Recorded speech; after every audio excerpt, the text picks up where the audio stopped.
Islam news. Offended by that? Couldn't care less. Look, stop the aggression and the oppression, the militancy. Well, stop covering this issue. We do it because other people won't. They don't have the courage, the moral or the physical courage to do so.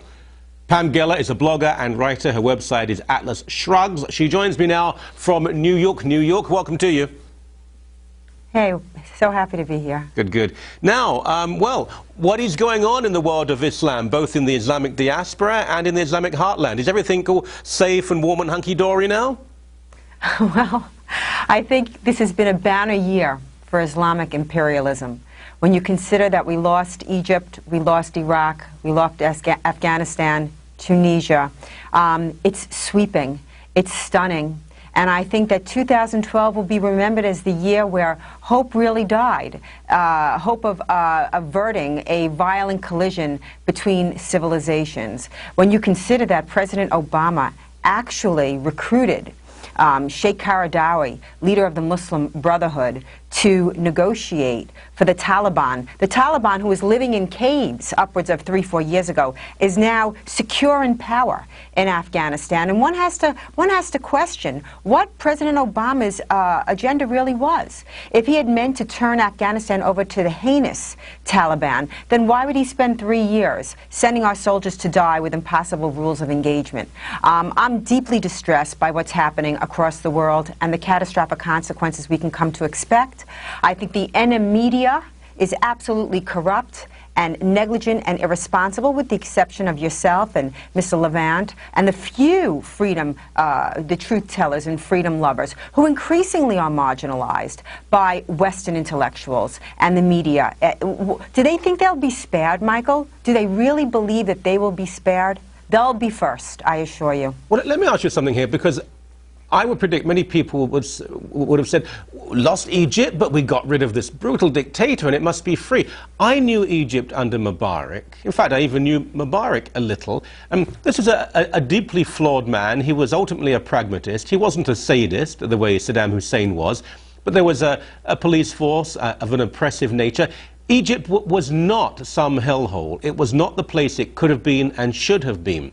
But what has happened now, we've removed this man who was a friend of the West, who wanted a clumsy and messy but ongoing peace treaty with Israel. We've now allowed the forces of Islamism to come to power. We have seen nothing yet. I predict within 2 years Christians will hemorrhage that country. Secular progressive Muslims will live in fear. Women will be obliged to dress in dark tents. This will be, we'll look back at Mubarak and think, wow, were we too hasty in allowing that man to be deposed? Well, I have to tell you, I supported Mubarak, and I supporting him. And the fact that America would throw away a 30-year ally with both hands, while Obama literally sat on his hands when the only true Arab Spring, the only true revolution of freedom in Iran, was taking place in June, July, August of 2009. And how do you even know that, even without having a cursory knowledge of, say, geopolitical, events? The women were in the streets. Women with hijab, women without hijab, lipstick, eyeliner, so on and so forth. That was a real revolution. I don't believe that millions of men calling for the death of America, calling for the death of Israel, screaming Allahu Akbar, under a Sheikh Qaradawi who promises to retake Jerusalem, who promises to abandon the Israeli-Egypt peace accord.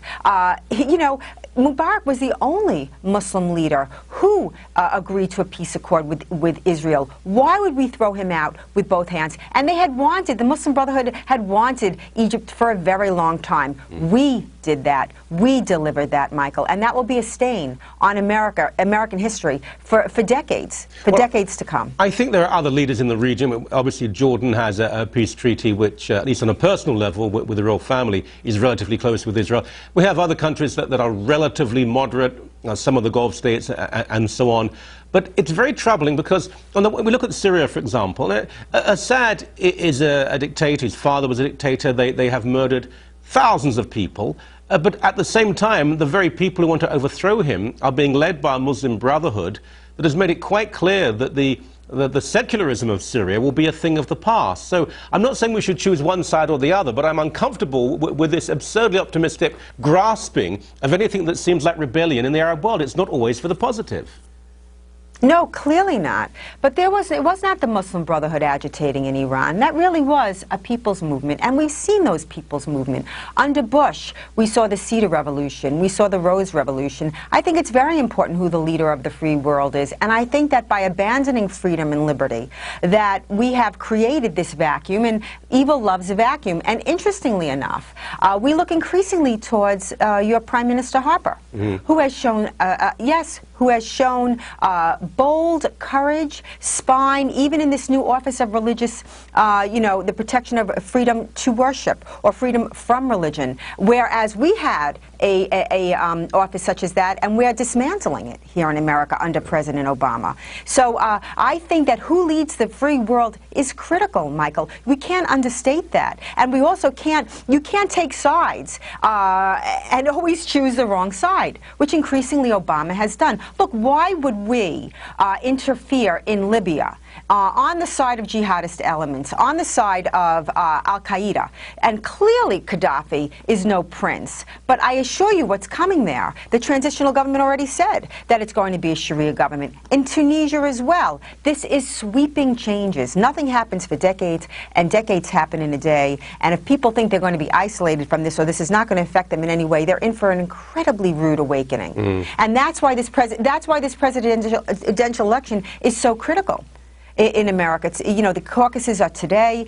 You see the paradox. You see Ron Paul, who advocates for giving Iran the nuclear bomb, who wants the abandonment of Israel, and then you have a Santorum who understands quite deeply what's our foreign policy and the ramifications of inaction or certain action. And the same can be said of Newt Gingrich, who I have enormous issues with, but he's been very bold and said bold things. And I love Bachmann; she would be my choice. But there is if people want to know what's happening in America right now. You haven't named the likely winner there, have you, Pam? You've made all those people, but the chances are that none of those will actually win.